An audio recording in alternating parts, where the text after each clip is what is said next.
دنیا کی تاریخ میں ایسے بہت سے بادشاہ اور فرعون گزرے ہیں جن کو بادشاہت اور دولت نے مغرور کر دیا اور وہ تکبر میں آ کر خدائی کا دعویٰ کر بیٹھے۔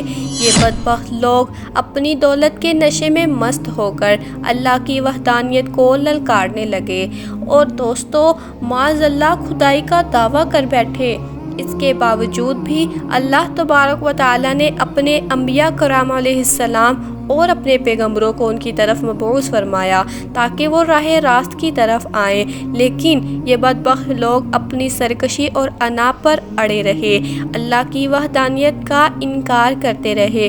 پھر جب یہ لوگ ہدایت کے قابل نہ رہے تو اللہ تبارک و تعالیٰ نے انہیں عبرت کا نشان بنایا اور ان لوگوں کو تباہ و برباد کر کے رکھ دیا اور ان لوگوں کے نام و نشان کو دنیا سے مٹا دیا۔ خدائی کا دعویٰ کرنے والے بدبختوں میں ایک بدبخت شداد بھی تھا جس نے اللہ کی وحدانیت کا انکار کیا اور سرکش اور نافرمان ہو گیا۔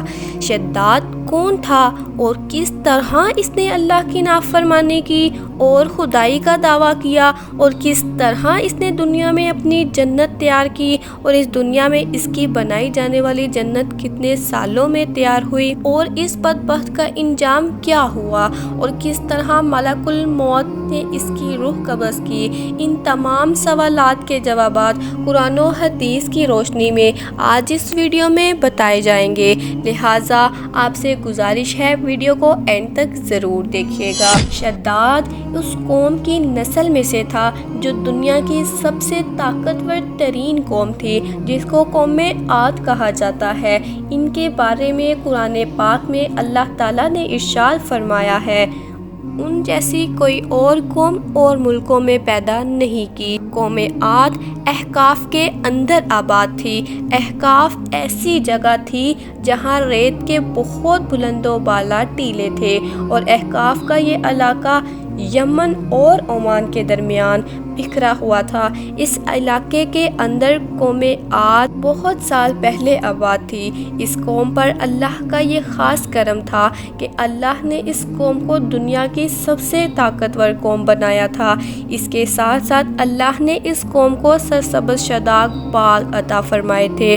ان سب کے باوجود یہ قوم بھٹک گئی اور غرور و تکبر کے باعث اللہ کی نافرمانیوں کے اندر گم ہو گئی تھی اور انہوں نے اللہ تعالیٰ کی طرف سے ہدایت کو قبول نہیں کیا۔ حضرت ہود علیہ السلام ان کی ہدایت کے لیے تبلیغ کرتے رہے اور 50 سال کے عرصے تک ان کو راہ راست پر لانے کے لیے کوششیں کرتے رہے۔ شداد چونکہ اس قوم کی نسل میں سے تھا، وہ اس قوم کا بادشاہ تھا۔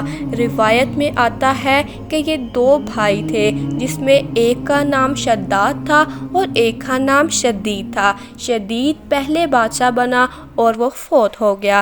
اس کے فوت ہو جانے کے بعد شداد نے حکومت سنبھالی اور یہ دنیا کی سب سے طاقتور قوم عاد کا بادشاہ بن گیا۔ شداد ایک وسیع و عریض ارض کا بادشاہ تھا اور اس کی حکومت یمن سے عراق تک پھیلی ہوئی تھی۔ شداد نے اپنی طاقت کے زور پر بڑے بڑے بادشاہوں کو زیر کر لیا تھا۔ چنانچہ اس بدبخت کو حضرت ہود کے سمجھانے کی بہت کوشش کی لیکن اس کا دل بند ہو گیا تھا۔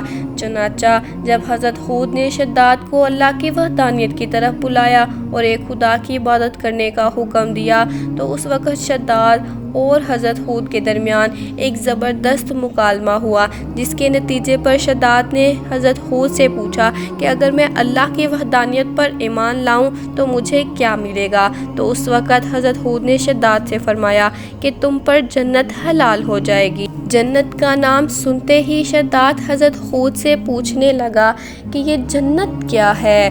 تو حضرت ہود نے شداد کو جنت کا نقشہ بتایا اور جنت کی نعمتوں کے بارے میں بتایا۔